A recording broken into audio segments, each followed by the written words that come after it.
Jingga sedang memeriksa kue di dalam oven saat Davin tiba-tiba memeluknya dari belakang. Kini Jingga sudah tidak merasa terkejut lagi dengan pelukan spontan dari pria itu. "Apa yang sedang kamu buat?" tanya Davin seraya mengecup pelipis Jingga. "Cheesecake." Jingga menoleh tersenyum dan ia sempat menahan nafas saat Davin mempertemukan mereka sesaat. Mata Jingga mengerjap. Davin tersenyum lembut. "Bukan hanya makanan menu utama, tapi kue buatanmu juga sudah menjadi favoritku sejak lama." Pengakuan Davin membuat pipi Jingga memanas. "Kamu selalu memujiku dan membuatku malu," gerutunya dengan bibir sedikit merengut. Davin melepas pelukannya dan memutar tubuh Jingga saling berhadapan. "Dan tentu kamu tahu, aku bukan laki-laki yang pandai memuji seseorang." Jadi, ia mencubit hidung Jingga dengan gemas. "Bersyukurlah karena kamu wanita yang selalu ingin aku puji." Jingga memutar matanya lalu terkekeh-kekeh. Ia sedikit mendorong dada Davin dan baru menyadari bahwa pria itu sudah berpakaian rapi dengan kemeja hitam. "Mau pergi sekarang?" Davin mengangguk seraya mengerjapkan mata. "Aku akan pergi sebentar, mungkin sekitar 2-3 jam. Kalau ada apa-apa, segera hubungi aku." "Iya." Jingga tersenyum. Ia memberanikan diri memeluk pinggang Davin. "Saat kamu pulang nanti, cheesecake-nya sudah selesai." "Jingga," geram Davin dengan rahan mengeras. "Please, jangan membuatku membatalkan kepergianku." Jingga terkekeh kecil dan ia mengerti kemana arah ucapan Davin. Saat itu juga Jingga melepaskan pelukannya kalau ia tidak mau dikurung seharian di kamar seperti kemarin. "Baiklah, kalau begitu hati-hati. Aku akan menunggumu." Davin mengangguk. Ia sempat mengecup kening Jingga sebelum pergi. Namun saat akan membuka pintu keluar, Davin mengurungkan niatnya dan ia bergegas kembali ke hadapan Jingga. "Kenapa? Ada yang ketinggalan?" "Ada ini." Tiba-tiba Davin menangkup pipi Jingga dengan penuh kelembutan, membuat Jingga seketika mematung dengan jantung yang berdebar kencang. Davin menjauhkan wajah mereka dan menatap manik mata wanita itu dengan lekat. "Aku akan segera kembali," ucapnya. Sebelum akhirnya ia benar-benar keluar, meninggalkan Jingga yang masih membeku dengan pipi semerah kepiting rebus. Mobil Davin mulai melaju membelah jalanan. Tangan kiri sibuk dengan kemudi, sementara tangan yang lain bertumpu pada pintu sambil mengusap dagu. Ia tersenyum sendiri, seperti remaja sedang kasmaran. Ini bukan seperti Davin yang biasanya. Davin pun tidak mengenali dirinya sendiri yang sekarang. Dulu ia selalu mencemooh lelaki yang tergila-gila pada wanita dan bersikap konyol karena cinta. Namun sekarang ia mengerti kenapa mereka sampai bersikap demikian.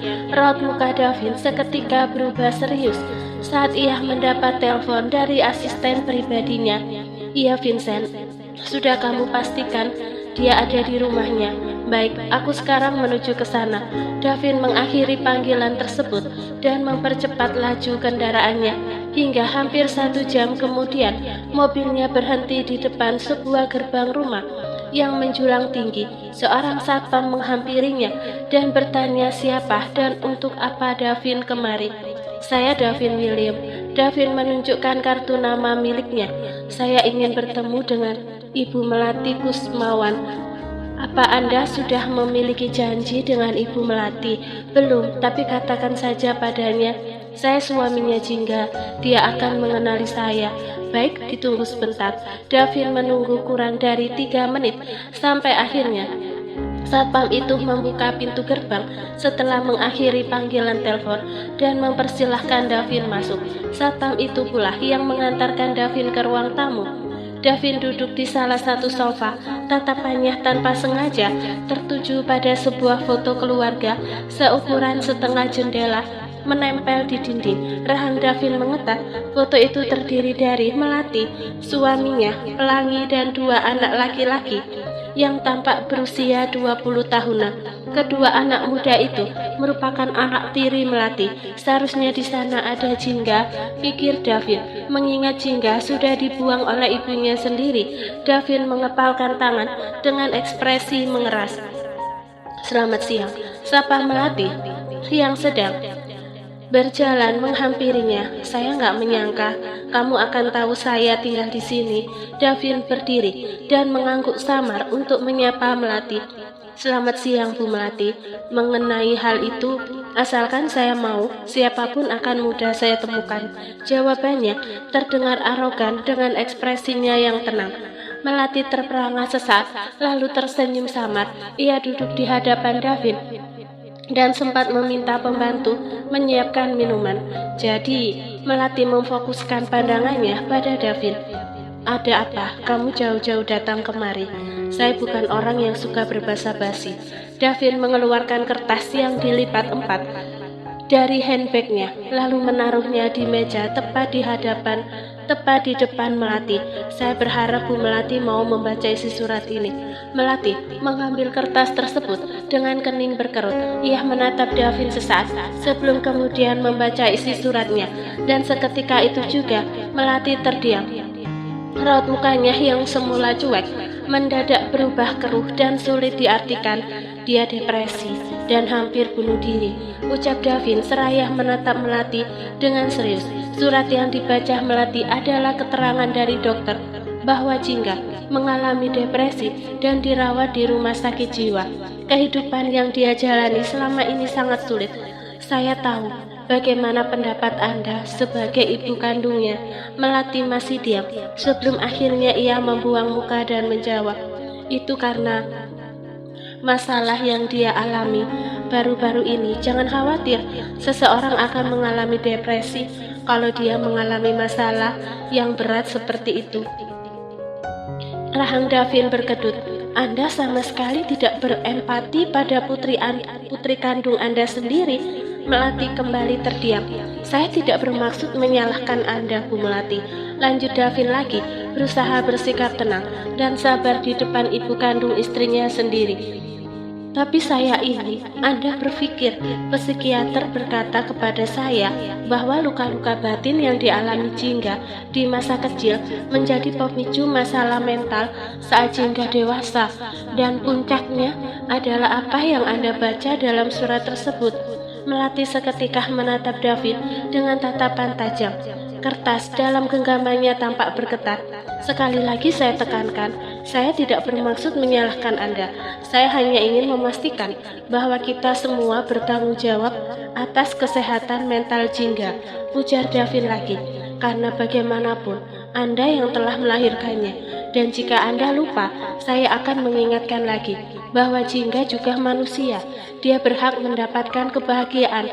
Jika Bu Melati masih memiliki setitik kasih sayang untuknya, ketemui dia dan minta maaflah. Atau jika Anda sudah tidak peduli padanya dan tidak menganggapnya sebagai anak kandung, jangan pernah muncul lagi di hadapannya, dan saya akan memastikan Anda tidak bisa menemuinya seumur hidup. Itu saya lakukan demi kebahagiaan Jingga. Davin melihat tubuh Melati bergetar dan wajahnya berubah pucat. Namun Davin tidak bisa menebak isi pikiran wanita itu. Baiklah, karena sudah tidak ada lagi yang ingin saya sampaikan, saya pamit. Davin berdiri. Ia menganggukkan kepalanya sesaat. Jika Anda ingin mendengar penjelasan yang lebih lengkap, silakan hubungi psikiater yang tertera dalam surat keterangan tersebut. Selamat siang. Davin keluar dari rumah itu dengan perasaan marah. Ia masuk ke mobil dan membanting pintu keras-keras. Setiap kali mengingat bagaimana Jingga diperlakukan buruk oleh orang tuanya sendiri, Davin selalu ingin marah. Padahal Davin sadar ia pun pernah memperlakukan Jingga dengan buruk. Mobil Davin keluar dari halaman rumah tersebut. Di saat ia sedang menatap serius ke arah jalanan, ponselnya tiba-tiba bergetar dan menampilkan nama Chelsea di layar. Davin mengabaikan panggilan dari Chelsea dan memilih fokus pada jalanan di hadapannya. Namun beberapa detik kemudian, ponselnya kembali berdering. Davin mengabaikannya lagi. Setelah 3 kali, Chelsea menelpon tanpa henti. Davin akhirnya membuang nafas kasar dan memutuskan untuk mengangkat panggilan tersebut. "Halo," sapa Davin dengan suara dingin. Kening Davin berkerut kala mendengar isak tangis di seberang sana. "Dev," lirik Chelsea, "ada yang ingin aku tanyakan ke kamu. Apa kamu yakin gak mau mencabut tuntutan kamu padaku?" Suara Chelsea terdengar lesu dan tangisnya memilukan. David mengusap wajah kasar menggunakan tangan yang lain sebelum kembali memegangi kemudi. "Keputusanku sudah final. Usahamu meyakinkanku sia-sia, Chelsea." "Tega kamu ya, Dev," isak tangis Chelsea sedikit mengencang. "Ternyata kebersamaan kita yang sudah terjalin bertahun-tahun gak cukup membuatmu mentolerir kesalahanku. Aku tahu aku salah, Dev, tapi ku mohon maafkan aku. Masalah ini membuatku benar-benar tercekik." Seketika Davin terdiam. Mendengarnya, kilasan memori kebersamaan mereka dari remaja saling berkelebat di kepala Davin. Bagaimanapun dulu Chelsea adalah wanita baik dan namanya sempat tertanam di hati Davin. "Dev, kamu mendengarku?" lirik Chelsea lagi. "Aku janji, aku akan mengubah sikapku dan akan berlutut di hadapan Jingga. Please." "Maaf Chelsea," timpal Davin dengan cepat, rahangnya berkedut, sorot matanya tampak berkecamuk. "Sepertinya kamu lupa, aku pernah memohon-mohon pada kalian supaya mau mencabut gugatan kalian terhadap Jingga. Tapi apa yang kalian lakukan? Kalian sama sekali gak menghiraukan permohonanku." "Dev, itu maafkan aku," sela Davin. "Sekarang aku juga gak bisa mengabulkan permohonanmu." Setelah mengatakan kalimat tersebut, Davin langsung mematikan sambungan telepon secara sepihak. Kebersamaan mereka di masa lalu memang meninggalkan banyak kenangan. Namun saat membayangkan Jinggah yang terpuruk dan nyaris menghilangkan nyawanya sendiri, kala itu Davin seketika marah dan tidak bisa memaafkan Chelsea. Davin mematikan daya telepon saat ia kembali mendapat panggilan dari Chelsea. Ia mempercepat laju kendaraannya dan tak lama kemudian ia sudah tiba di rumah. Sambutan hangat dari Jinggah yang membuka pintu sambil tersenyum membuat perasaan Davin menjadi ringan dan bahagia. "Bagaimana? Aku pulang tepat waktu bukan? Kurang dari 3 jam, ucap Davin sebelum ia mendaratkan dengan mesra. Nafas Jinggah baru kembali saat Davin sudah menjauhkan wajah mereka. "Aku tahu, kamu pasti pulang tepat waktu," timpalnya. "Sekarang ikut aku, cheesecake-nya sudah jadi dan aku gak sabar ingin memakannya bersama kamu." Jinggah menarik tangan Davin menuju dapur. Davin terkekeh kecil. "Aku baru tahu kalau kamu bisa secerewet ini. Bakat terpendamku, aku bisa bicara banyak pada orang yang membuatku nyaman." Jinggah tersenyum lebar dan mengambil piring bersih dari rak, lalu mengisinya dengan sepotong cheesecake. "Jadi aku sudah membuatmu nyaman." Davin memeluk Jinggah. "Begitulah." Davin tersenyum dan menumpukan dagu di pundak kiri Jinggah. "Suapi aku." Jinggah memutar bola matanya malas sambil terkekeh pelan. "Lebih baik kita duduk dulu. Begini saja, aku gak bisa melepaskan pelukanku." Jinggah juga baru menyadari bahwa akhir-akhir ini Davin menunjukkan sisi manja di depannya, sesuatu yang mungkin tak akan Davin tunjukkan di depan orang lain karena Davin tak kunjung mau melepas pelukannya. Akhirnya Jinggah memasukkan cheesecake menggunakan sendok ke mulut pria itu dalam posisi mereka yang tak berubah. Setelah menyuapi Davin, Jinggah menyuapi dirinya sendiri. "Sayang, sore ini kita pergi." "Pergi kemana?" Tanya Jinggah ingin tahu. "Ke suatu tempat, kita pergi berdua." "Gak apa-apa, aku sudah menghubungi Amarilis untuk datang ke sini nanti menjaga Oliver." Jinggah mengangguk mengiyakan. "Baiklah, Dev, sebenarnya kita ada di mana? Bisa dibuka penutup matanya sekarang?" tanya Jinggah yang tak lagi bisa menahan rasa penasarannya. Ketika mobil yang mereka tumpangi sudah berhenti, pandangan Jinggah hanya berwarna hitam karena sejak 10 menit yang lalu Davin menutupinya dengan kain hitam yang diikat ke belakang kepala. Jangan dulu sayang, sebentar lagi juga kamu akan tahu. Davin mematikan mesin mobil dan melepas sabuk pengaman mereka berdua. Tunggu sebentar, aku keluar dulu. Cinggah mengangguk. Ia mendengar pintu ditutup dan tak lama pintu di sebelahnya terbuka. Ia menggenggam tangan Davin saat turun. Lalu Davin merangkul bahunya sambil melangkah. Entah kemana, Cinggah tidak bisa menebak. Selain suara kendaraan yang berlalu lalang, Cinggah tidak mendengar apapun lagi. Udara panas seketika berganti dengan udara sejuk saat Davin membuka sebuah pintu. Cinggah bisa mencium aroma floral yang semerbak memenuhi indera penciumannya. Baiklah, kita sudah sampai. Aku akan melepas penutup matanya sekarang, ucap Davin sambil berdiri di belakang Cinggah.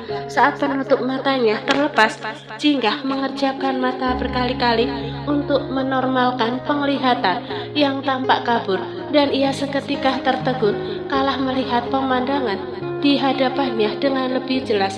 Dev, diri Cinggah seraya menutup mulutnya yang ternganga. Ini benar-benar nyata. Apa aku sedang bermimpi? Sebuah kecupan lembut tiba-tiba mendarat, membuat Cinggah terkesiap. Davin tersenyum kecil. Bagaimana? Apa sekarang sudah menyadari kalau ini nyata? Cinggah mengangguk. Dengan matanya yang berkaca-kaca, ia melihat pemandangan di sekeliling ruangan lantai saat satu itu dengan penuh kekaguman. Itu adalah studio lukis yang dijanjikan Davin bulan lalu. Terakhir kali Cinggah datang ke sini yaitu saat studio ini masih kosong. Hari ini Davin sudah menyulap ruangan ini menjadi studio yang siap pakai. Cinggah lantas naik ke lantai 2 dengan semangat. Di sana, ia melihat banyak furnitur dan merasa seperti berada di rumah. Ruangan ini akan Cinggah gunakan untuk ruangan pribadinya. Lantas, Cinggah kembali menaiki tangga menuju lantai 3 dan matanya seketika berbinar-binar kalah melihat palet warna-warna cat yang menunggu untuk diaplikasikan ke kanvas. Di sisi lain, deretan kuas dan alat lukis lainnya tersusun rapi, siap untuk digunakan. Dev, Cinggah menatap Davin dengan tatapan haru. Ia menghambur memeluk pria itu. Terima kasih, kamu sudah mewujudkan impian aku. Bagaimana perasaanmu? Davin terkekeh, seraya mengeratkan pelukannya. Aku senang, sangat senang. Kamu selalu berhasil membuatku terharu. Cinggah mendongakkan wajahnya menatap Davin. Tampak penyesalan yang tergambar dalam sorot matanya. Maaf, aku pernah melukai harga diri kamu waktu itu. Aku pernah bilang gak butuh studio, tapi kamu tahu itu ucapan spontan yang aku ucapkan karena aku sedang marah. Maafkan aku. Davin tersenyum dan menangkup pipi Cinggah. Aku mengerti, ucapnya sebelum mengecup kening wanita itu. Aku tahu saat itu kamu gak benar-benar serius. Justru aku yang bersalah karena gak mau mendengarkan penjelasanmu. Cinggah kembali membenamkan wajahnya di dada Davin. Kamu gak perlu minta maaf, Dev. Yang penting sekarang kita berdua sudah mencoba untuk saling memahami. Oh ya, Cinggah kembali mendongak tanpa melepaskan pelukan mereka. Ada sesuatu yang ingin aku sampaikan ke kamu. Apa itu? Tanya Davin seraya menatap manik mata Cinggah lekat. Akhir-akhir ini aku sering bermimpi buruk dan mimpiku selalu sama. Mimpi tentang? Cinggah menghembuskan nafas berat dan ekspresi wajahnya berubah keruh. Mimpi yang sama dengan mimpiku waktu kita masih di Roma. Mimpi tentang aku yang kecelakaan dan meninggal dunia, ujarnya yang membuat Davin seketika terdiam membisu.